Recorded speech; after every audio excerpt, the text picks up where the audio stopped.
اور ان سب کو آپ کو پتہ ہے کہ پیٹرول بھی مفت ملتا ہے، پیٹرول مہنگا ہو یا سستا، یہ تو عوام کی گردن پہ آنا ہے نا، ہم نے آپ نے برداشت کرنا ہے، باقی نہیں، باقی تو چل رہا ہے۔ اچھا میں اس چیز کے بالکل خلاف نہیں، میں کہتا ہوں جو جس محکمے میں اس کو مراعات ملنی چاہیے اور پوری باتیں اس کی پینشن، اس کی سروسز اور اسے اسی طرح کرنا چاہیے، کیونکہ جس طرح حدیث ہے نا کہ محنت کش اللہ کا حبیب ہے، اور پھر وہ پسینہ خشک ہونے سے پہلے اس کو ملنا چاہیے اس کا معاوضہ۔ تو ایک میری رائے یہ بھی ہوتی ہے کہ جناب ابھی ثابت کرو کہ تہاڑا پسینہ نکلیا کہ نہیں نکلیا، پسینہ نکلنا بھی چاہیے۔ آپ تو ایئر کنڈیشن کمروں میں بیٹھ کے عیش کر رہے ہیں، آپ تو ہمارے جو ٹیکس دیے گئے ہم نے جس طرح رو پیٹ کے ٹیکس، ہم تو ٹیکس دیتے ہی نہیں، ٹیکس دینے والی قوم ہی نہیں ہے یہ، تو ہم جس طرح انداز میں کر رہے ہیں تو اس کے فائدے کس کو اٹھا رہے ہیں؟ وہ مراد یافتہ سرکاری افسران۔ تو ان پر پابندی اگر لگا دی جائے سال 2 سال کے لیے، آن نہ اپنی گڈی تے اپنے پیٹرول لگ پتے جان کہ بچے اپنی گڈی تے جان نہ جدو سکولے تے کالج، تو پھر پتہ لگے کہ پیٹرول کتنا مہینے میں خرچ ہوتا ہے۔ بہرحال یہ ایک حکومتی ڈھانچہ ہے، کام کر رہا ہے، بیوروکریسی ہے وہ چلنے نہیں دیتی، اس کے بغیر حکومتیں نہیں چلتی، حکومت بیوروکریسی کے بغیر نہیں چلتی، تو یہ معاملات ہے، لیکن ہے نشان زدہ کہ عوامی سطح پر اکثریت یہ کہتی ہے ایسا نہیں ہونا چاہیے۔ اب دوسری بات دیکھیں کہ انسانی حقوق پاکستان میں اب یہ جو معاملہ بنا 9 مئی کا، اس پر پوری دنیا سے واویلا مچا ہوا ہے، انسانی حقوق کی پاسداری نہیں ہو رہی، پامال کیے جا رہے ہیں، آرمی کورٹس میں مقدمے ہیں۔ تو جناب ترقی یافتہ ملک میں فرانس میں کیا ہوا، اسے 1.5 مہینے جو سارے سزاوات دے، اندر باہر جو کرنا تھا کر کرا کے وہ مارے اور جناب ہنگامے ختم۔ یہاں 3 مہینے گزر گئے، قومی تنصیبات یعنی عسکری تنصیبات، عسکری عمارات اور کور کمانڈر ہاؤس، GHQ سب جگہ حملے ہو گئے اور فیصلہ ابھی تک نہیں ہوا۔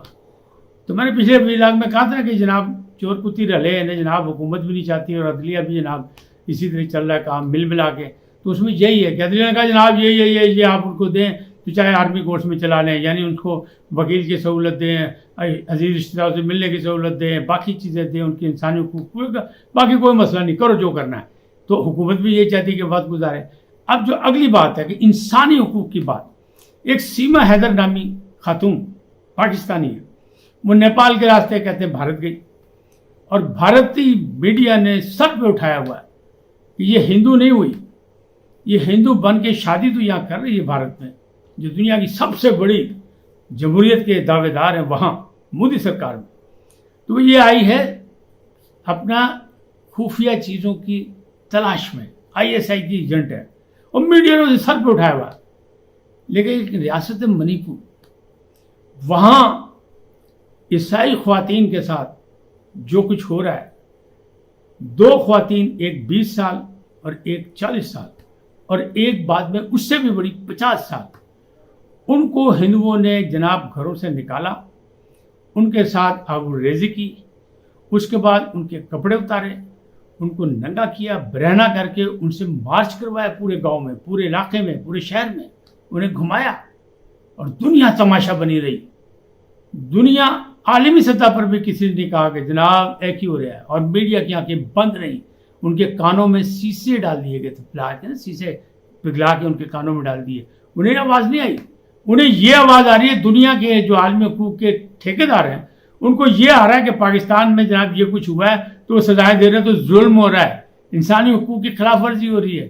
لیکن جو منی پور میں ہو رہا ہے، جو دنیا کی سب سے بڑی اپنا جمہوریت کے دعوے دار ہیں، وہاں جس انداز میں مار کٹ ہو رہی ہے، تو کیا ہوا؟ مقابلے بھی چل رہے ہیں، سینکڑوں لوگ مارے گئے ہیں، اور یہ ایک دن کی لڑائی نہیں ہے، بار بار لڑائی چل رہی ہے اور ہوتی جا رہی ہے۔ تازہ ترین یہ ہے کہ خواتین کو ننگا کر کے ان کو سڑکوں پہ مارچ کرایا جا رہا ہے۔ یہ انسانیت کی تذلیل نہیں تو کیا ہے؟ یہ انسانی حقوق کی پامالی نہیں تو کیا ہے؟ لیکن کوئی بولنے کو تیار نہیں۔ تو یہ تو حالات ہیں کہ اپنے لیے کچھ یعنی میٹھا میٹھا اپنے لیے ہپ ہپ اور کڑوا کڑوا تھو، اور دوسروں پہ الزام لگائیں گے۔ سیما حیدر جو ہے وہ جاسوسی کرنے آئی ہے، ابھی ظاہر ہے کہ وہ گئی ہے نیپال کے راستے وہاں، اور پھر اس نے ہندوازم کہتے ہیں قبول کر لیا کسی کے عشق میں یا محبت میں یا جو بھی ہے، یہ کہتے ہیں ISI نے بھیجی جاسوسی کے لیے۔ بہرحال جب وہ ہمارے ایجنسیوں کے پاس آئے گی، ہمارے اداروں کے پاس آئے گی یا ہمارے حوالے کریں گے تو پتہ لگے گا کہ اصل کہانی اس کی کیا ہے۔ لیکن جو اصل کہانی منی پور کی ہے وہ سب کے سامنے ہے، دنیا دیکھ رہی ہے، لیکن کوئی اس پہ آواز نہیں اٹھا رہا، کوئی اس کا ساتھ نہیں دے رہا۔ وہاں ظلم ہو رہا ہے عیسائیوں کے ساتھ، اور پھر عیسائیوں نے بھی حملہ کیا، پھر ہندوؤں کو مارا ہے، ان کے بھی لوگ بہت مرے ہیں. تو یہ قتل و غارت گری ہو رہی ہے، لیکن یہ خون بہایا جا رہا ہے، خون کی ہولی کھیلی جا رہی ہے. سب کی زبانیں بند ہیں اور مودی سرکار کو نظر نہیں آ رہا. ان کی آنکھیں اندھی ہو گئی ہیں، ان کی مونچھ کے نیچے یہ سب کچھ ہو رہا ہے. اور باتیں ہیں کہ جی ہم سب سے بڑی جمہوریت ہیں، اور عالمی ادارے جو ہے وہ ہم پاکستان پہ الزام لگاتے ہیں، پاکستان کو کہتے ہیں انسانی حقوق کی باتیں کرتے ہیں، لیکن ادھر نہیں دیکھتے. دوہرا معیار ہے. اب یہ معاملہ ہے. اچھا اب آخری بات بھی آپ سے کر لوں کہ یہ جناب الیکشن اور جناب کون سلیکشن اور کیا ہوگا کیسے ہوگا. تو جدہ میں ملاقات ہوئی کچھ صحافیوں سے، وہاں کے مقامی صحافیوں سے. کس کی؟ جناب نواز شریف صاحب کی، ریکارڈ ہولڈر نواز شریف صاحب، جو 3 دفعہ وزیر اعظم بنے، 3 دفعہ نکالے گئے، یعنی منفرد وزیر اعظم ہیں ہمارے پاکستان کے. آپ مانیں نہ مانیں، اختلاف کریں اتفاق کریں، جو بھی ہے یہ آپ کی مرضی ہے، میں آپ پہ کسی قسم کا زور نہیں ڈال رہا. لیکن ان سے بات ہوئی کہ جناب پاکستان نہیں جانا، جسے پاکستان جانے سے آپ لندن جا رہے ہیں. انہوں نے کہا پاکستان جائیں گے. انہوں نے کہا کب؟ کیا لیں گے الیکشن تک، الیکشن پہ جائیں گے. انہوں نے کہا الیکشن کب ہو رہا ہے؟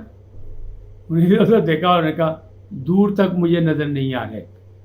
اب پھر ہماری باتیں تو سچی ہو گئی نا کہ اسلام آباد کی فضا بھی یہی کہہ رہی ہے کہ دور تک کبھی الیکشن نظر نہیں آ رہے. بہت سے معاملات ہیں، عشق کے امتحان بہت ہیں، سیاست کے میدان میں بھی ابھی بہت سے اتار چڑھاؤ آنے ہیں.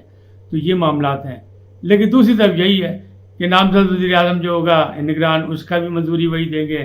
سیٹ ایڈجسٹمنٹ ہوگی، چاہے شہباز شریف صاحب کرے چاہے کوئی کرے، مسلم لیگ نون کرے، ان کی کمیٹی کرے، آصف زرداری سے کرے یا مولانا فضل الرحمان سے کرے یا کسی اور سے کرے، استحکام پارٹی سے کرے، لیکن اس کی بھی منظوری نواز شریف صاحب دیں گے.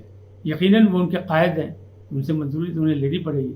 لیکن فی الحال صورتحال یہ ہے، الیکشن دور دور نظر نہیں آ رہے، اور نہ ہی نواز شریف صاحب آ رہے ہیں. ابھی انہوں نے کہہ دیا الیکشن تے آواں گا، تو الیکشن جب ہوں گے پھر دیکھی جائے گی. ابھی بہت سے مقدمات ہیں. اصل مسئلہ وہی ہے کہ اگست بھی گزر جائے، حکومت اور عدلیہ یعنی فرینڈلی کھیل رہے ہیں، ہم گیدڑ بپکیاں دکھا رہے ہیں عوام کو، اور وہ ٹائم گزار رہے ہیں. حکومت اگست تک کا ٹائم اپنی حکومت اپنا وقت گزار رہی ہے، اور وہ ستمبر تک کا ٹائم گزار رہے ہیں کہ ستمبر گزر جائے تاکہ ساری مراحت ان کو مل جائیں.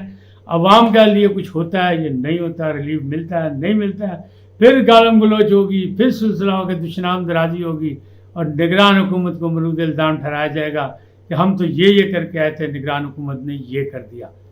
بہرحال ایک اور لالی پاپ لے لیں اور وقت گزاریں، انتظار کریں کہ کب الیکشن ہوگا. آج اتنا ہی، پھر ملیں گے نئے موضوع کے ساتھ، نئے آگاہی دیں گے آپ کو. جاتے جاتے آپ سے درخواست، آئین ان کو سبسکرائب کریں، لائک کریں، گھنٹی کا بٹن دبانا نہ بھولیں، اور اپنی قیمتی رائے کا اظہار اپنی شخصیت کے مطابق دیں. سدا سلامت رہیں. اللہ نگہبان.